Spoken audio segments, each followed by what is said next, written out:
suivez depuis Kipushi dans le Haut-Katanga. Messieurs et dames, bonsoir chez vous et bienvenue à cette nouvelle session d'actualité. Tout de suite, le sommaire. Jean-Tiningo Bilambaka, gouverneur de Kinshasa, réhabilité dans ses fonctions par le vice-premier ministre, ministre de l'Intérieur, Peter Kazadi Kankonde. Cette décision annoncée le 26 janvier intervient après la suspension de Ngobila ainsi que de plusieurs autres gouverneurs. Le détail, c'est tout de suite.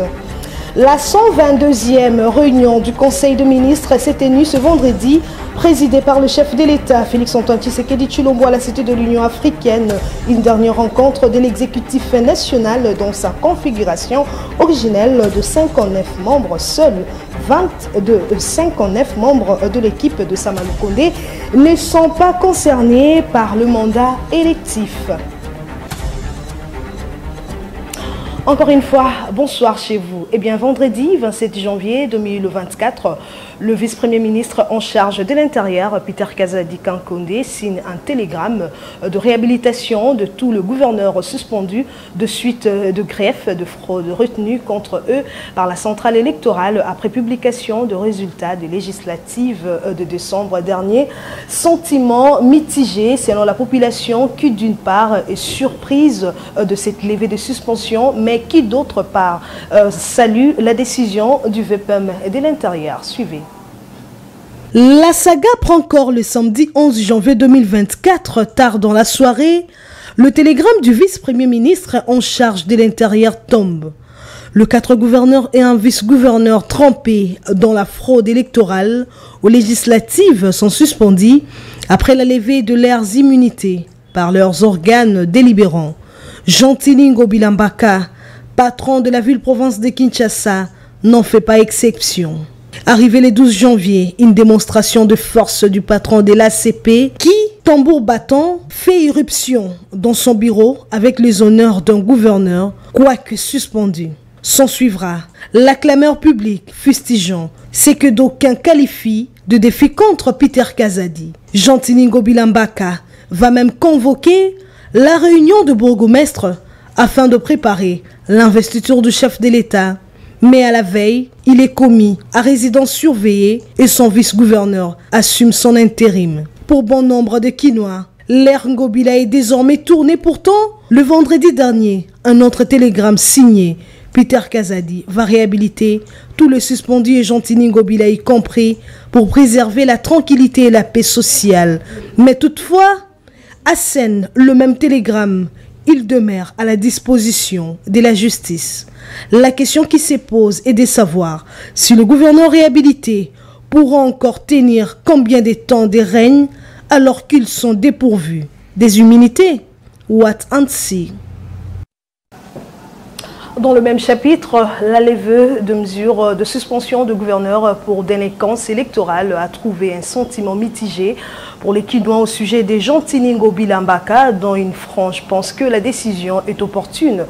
Quoique pour d'autres, la mesure est saluée, mais devrait attendre quelque peu le temps de vivre le savoir-faire de Sanjé Koko Mulumba. Le détail dans ces papiers rendus par Chris Mukuna. Si pour certains, la décision du vice-premier ministre, ministre de l'Intérieur, estompe la métamorphose de la ville-province au vu des efforts sur la salubrité dont les résultats sont immédiats en seulement quelques jours. Pour d'autres, la levée de la dite mesure devrait être rapportée le temps que la justice fouine et diligente des enquêtes minutieuses sur le soupçon de fraude électorale pesant sur Jean-Tiningo Ngobila. Le ministre intérieur, aussi ma fille à Batou, au Tchangwa danger. Tango Soswa, aussi ma papa, Batou, Balobison, commet des mois longtemps de vie, ma foutamité. Aussi ma maman, ma papa, non, tu veux fille, ma danger. Salité, là, ça mettre ma soeur. Salité, t'as un commis, excuse, t'as un commis. Si on monte à l'ongo et bolongo, les beaux gens, c'est la potion. Il faut que dans la conduite, oh, bah, pour sa responsabilité, la banque, bah, si mango. Je suis un modèle. Ah, la Willery, ah, partout dans notre Tambola. Je comprends celle là, moins d'une semaine. Ngobila n'a jamais fait. Au sommet, vous avez remarqué lorsque échec ezoya échec ezokoma orphelin mais tant on récite ezoya ezokoma bato ebele or que bato basala eloko bazate alors bato lokola ba Jekoko Mulumba bato tozoma ke bazala mitemo malamu ya kobongisa mboka ya soutenir vision à chef de l'état baza bato ya soutenir. Gentili Ngobila est réhabilité après les télégrammes signés par Peter Kazadi, quoique la justice est désormais saisie afin de poursuivre au pénal le fait reproché au gouverneur incriminé. Situation à suivre. Eh bien, parlons cette fois-ci de l'assainissement de la ville-province de Kinshasa. Après les avenues Kassavubu et Bokassa, le gouverneur de la ville de Kinshasa, Gérard Mulumba, prend le taureau par le corne et s'attaque à l'avenue Ngouma, long de 5 km.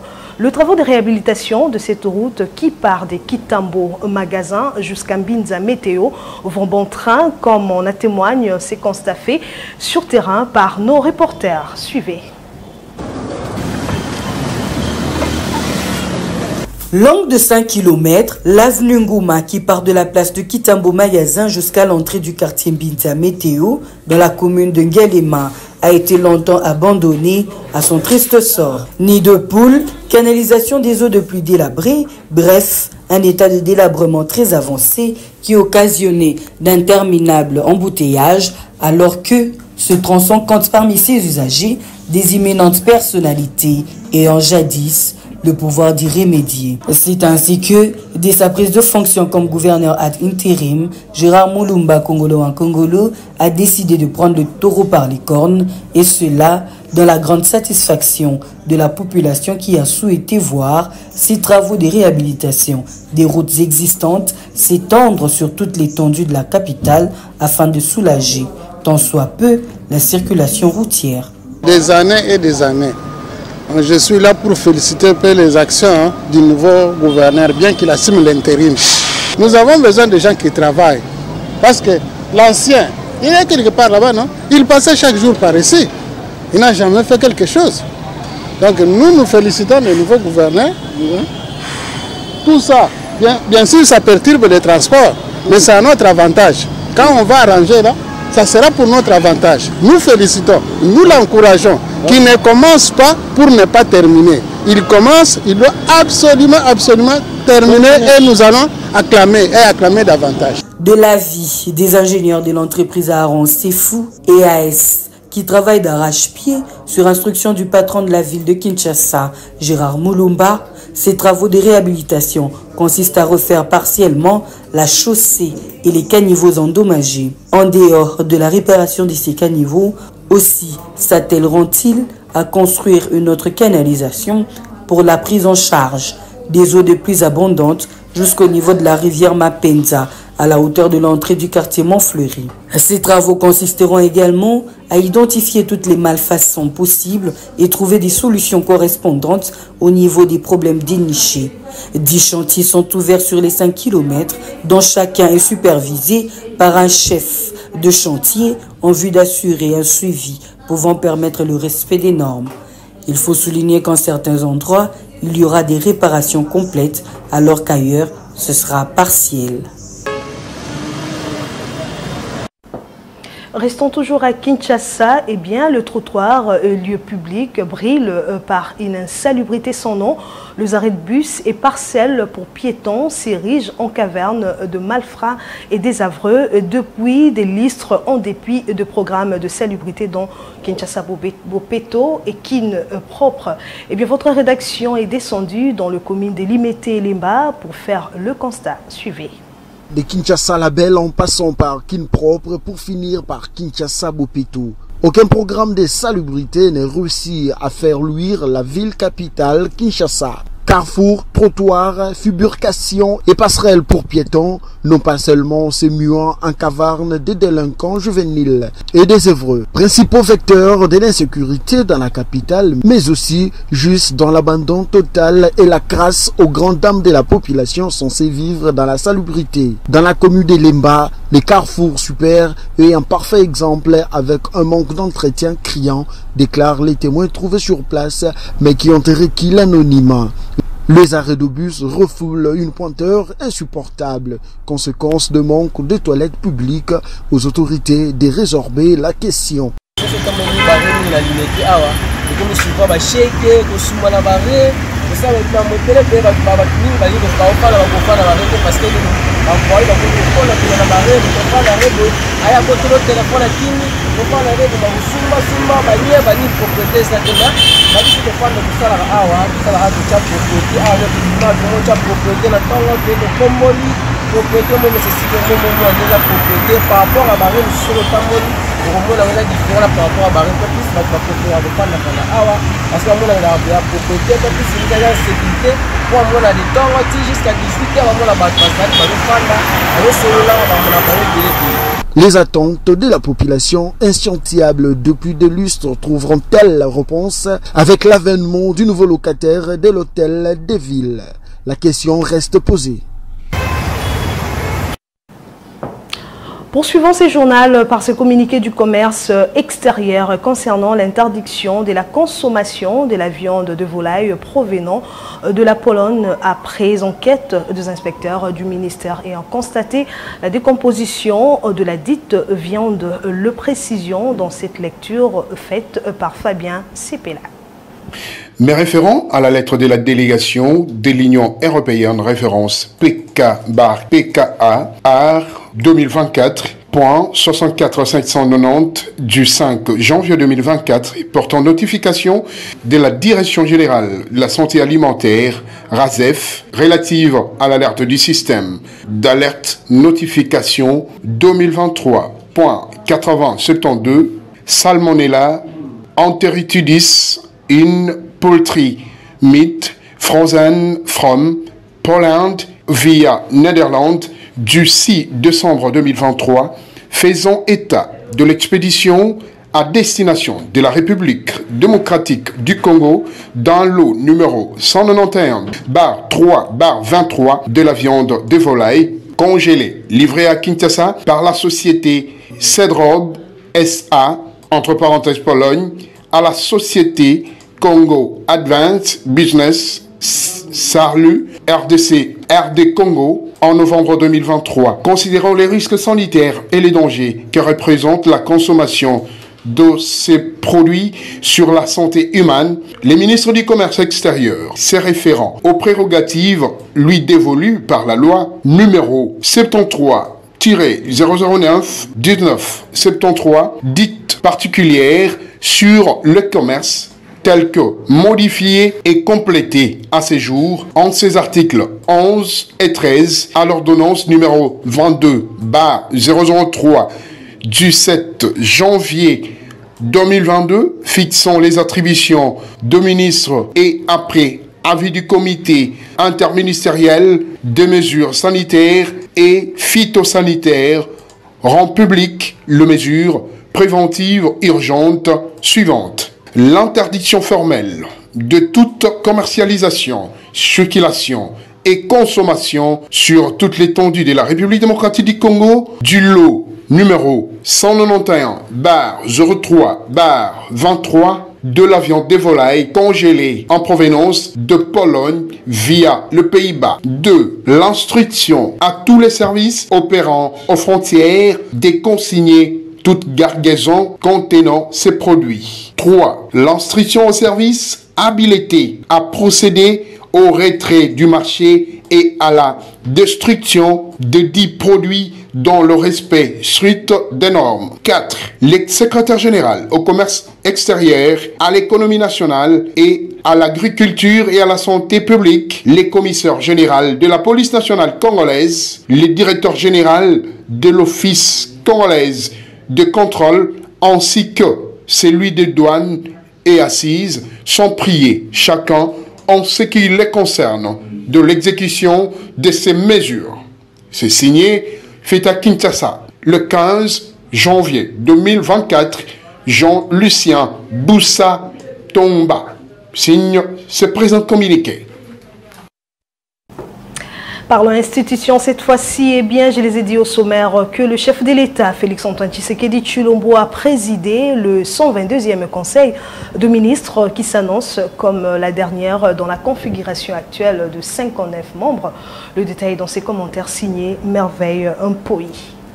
Présidée par le chef de l'État, Félix-Antoine Tshisekedi Tshilombo, la 122e réunion du Conseil des ministres est vraisemblablement la dernière rencontre du gouvernement central dans sa configuration originelle de 59 membres. À l'ouverture de la session extraordinaire de l'Assemblée nationale, convoquée le 29 janvier courant, 39 de 59 membres du gouvernement, dont le Premier ministre Samalou Kondi, 4 des 5 vice-premiers ministres et plusieurs ministres et vice-ministres vont siéger à l'Assemblée nationale pour faire valider leur mandat. Seuls 20 membres de l'équipe Samalou Kondi ne sont pas concernés par le mandat électif. Les 3 membres du gouvernement, dont les résultats étaient invalidés par la CENI, n'ont pas été aperçus dans la salle du Conseil des ministres. Et quelle sera donc la configuration du gouvernement central dès l'ouverture de la session parlementaire le 29 janvier? Le compte-rendu du porte-parole du gouvernement va certainement apporter des réponses à plusieurs questions. Du nouveau dans l'affaire des engagements pris entre le groupement d'entreprises chinoises et la République démocratique du Congo, le pays vient de gagner 7 milliards de dollars américains que la SICOMIN va devoir rembourser. À cet effet, l'inspecteur général de finances, chef des services, Jules Alingué-Tekei, a dévoilé les différents avantages qui tirent la République démocratique du Congo du rééquilibrage de gains pour lequel elle s'est abattue. C'était lors d'une restitution du mémorandum d'entente à la société civile tenue vendredi dernier à l'amphithéâtre de l'IGF. Manuela Kitalugoyi et Marco Elda pour ce reportage. Les patrons de l'inspection générale des finances, Jules Alingué-Tekei, a d'entrée de jeu circonscrit le cadre de l'activité. En somme, ce sont les conclusions de l'examen de la convention liant la RDC au groupement d'entreprises chinoises. Cette convention a abouti à la création de la société SICOMIN. Grâce à l'évaluation obtenue par l'IGF, une renégociation a permis à la RDC de briser le lien qui limitait sa participation à la gestion du barrage de Boussanga dans le Lualaba. Les gendarmes financiers de la RDC a aussi rappelé les combats de l'IGF qui avait donné lieu à la création d'une commission stratégique devant parachever les négociations avec la partie chinoise. Cette commission restreinte était alors composée de la présidence de la République, du ministère des Finances, des Mines, du Budget, des ITPR, de la GECAMIN, de l'IGF, pour ne citer que cela. Et nous pensons aujourd'hui que l'accord auquel les deux parties sont arrivés sont avantagés pour les deux parties. C'est un accord gagnant-gagnant. À l'issue de l'intervention de l'inspecteur général des finances, chef de service, Jules Alingué-Tekei, un jeu de questions-réponses s'en était suivi avec le membre de la société civile et quelques journalistes présents dans la salle.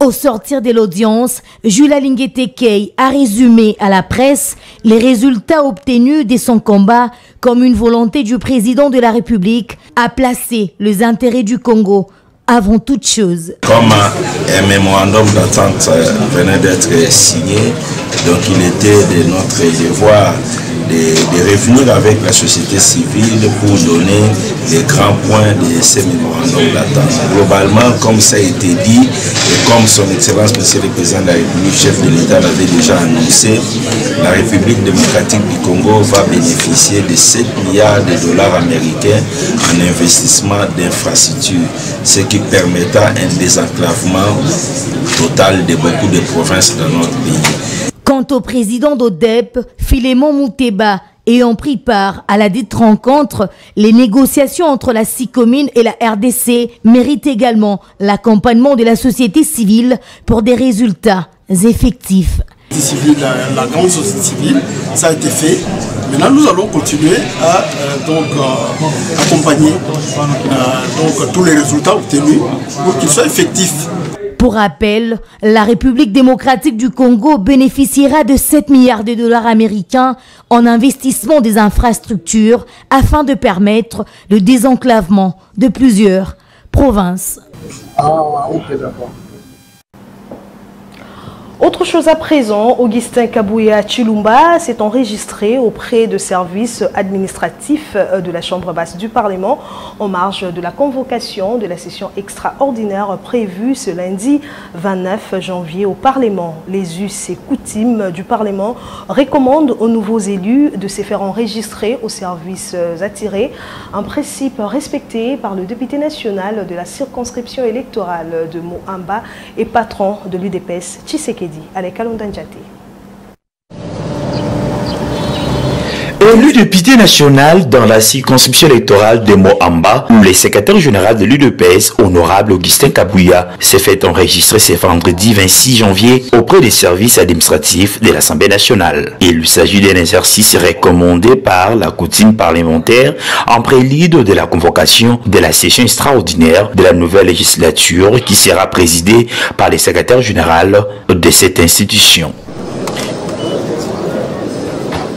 L'élu de Moamba était accompagné de quelques députés nationaux, des cadres de son parti et de certains membres de son cabinet. Le secrétaire général du parti présidentiel a eu l'honneur de visiter, sous la conduite du protocole de Célier, les locaux qui abritent les différents services de l'Assemblée nationale, mais aussi échanger avec eux pour comprendre le fonctionnement de cette institution. Monsieur Briand qui vient et il va continuer pour le reste. Signalons que Augustin Kabouya Chilumba appelle à une mobilisation tous azimuts de militants de son parti dans la journée du lundi 29 janvier, jour prévu pour la dite session extraordinaire, en vue de son accompagnement populaire à l'Assemblée nationale.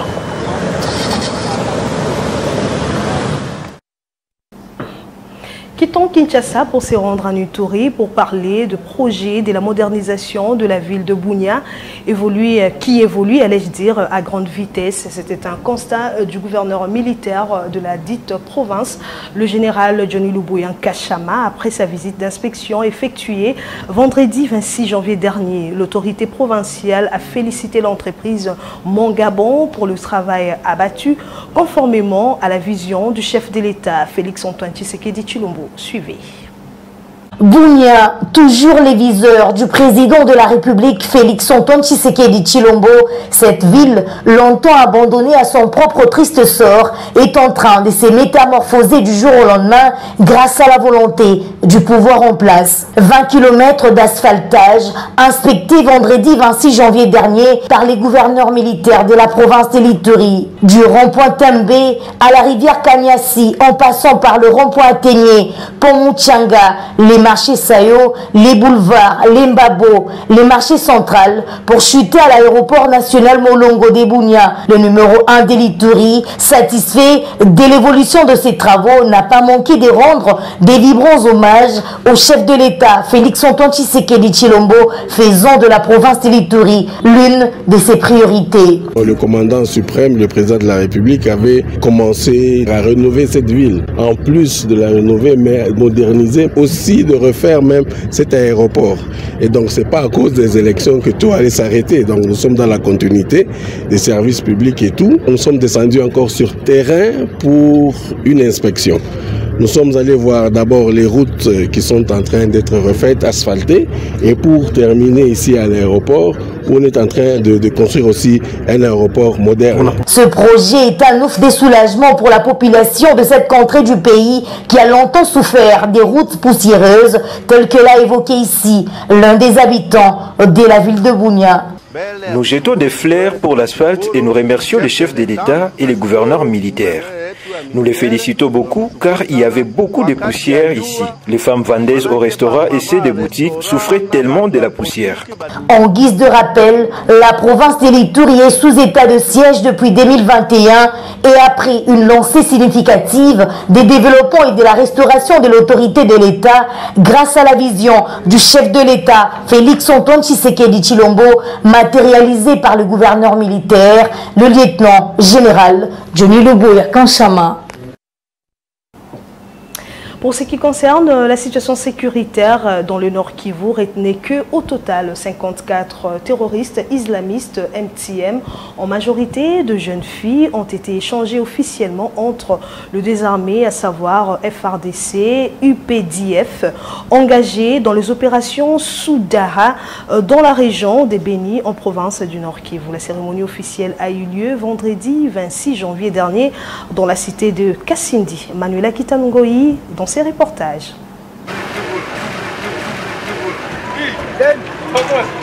Il y a eu des échanges très fructueux entre les terroristes islamistes MTM ISCAP vendredi 26 janvier dernier dans la cité frontalière de Kassindi, en province du Nord Kivu, et le général-major Dikolom, commandant contingent ougandais engagé dans les opérations Soudjaya, et le colonel Oko Kobokeyan, représentant du commandant secteur opérationnel Sokola 1 Grand Nord. 50 djihadistes d'origine congolaise ont été remis officiellement à la délégation ougandaise et 4 djihadistes d'origine ougandaise ont été également remis à la délégation ougandaise. Tous ces désormais ex-terroristes ont été capturés lors des différentes opérations conjointes et FARDC UPDF sur le sol congolais, et ils ont suivi des séances d'éradication avec l'organisation non gouvernementale Ujiwei. Ces séances d'éradication vont continuer en RDC avec la même organisation. Très heureuse de retourner dans la communauté, Fouraya Esta Maria n'a pas manqué d'exprimer sa joie, et elle a à cet effet félicité et encouragé les deux armées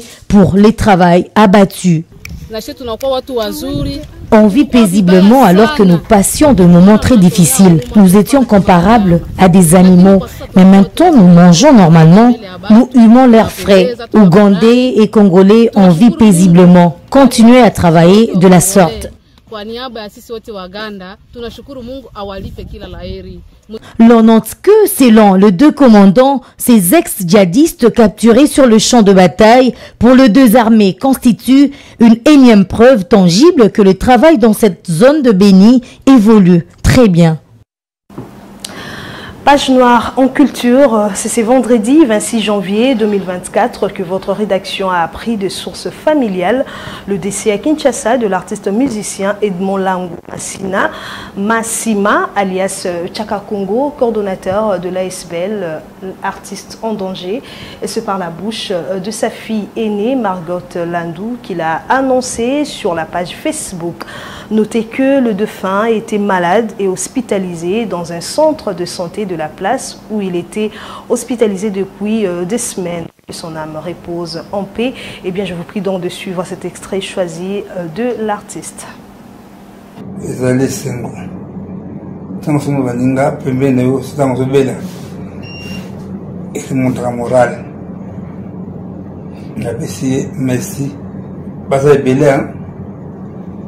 On soit évacué, on doit continuer à soutenir. Et le grand courage, c'était mon petit frère Fali.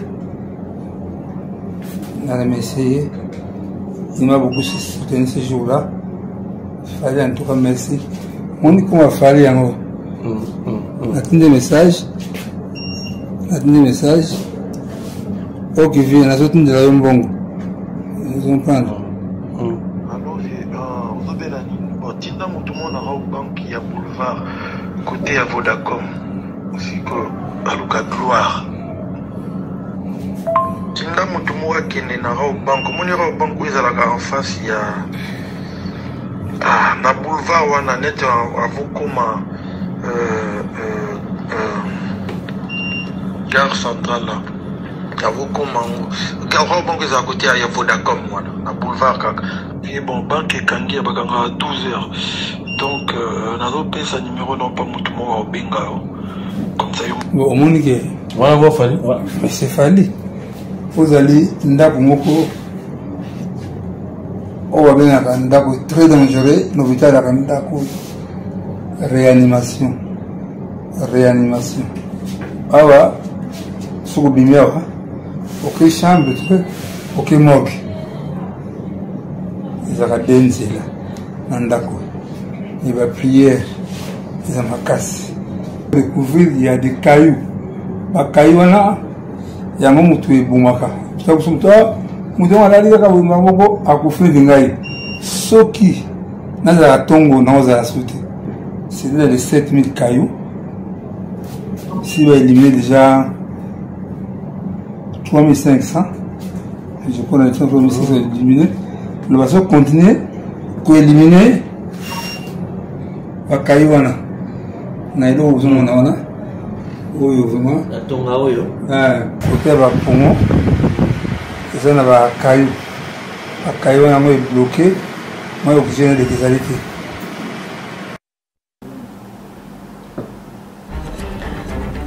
Que son âme repose en paix.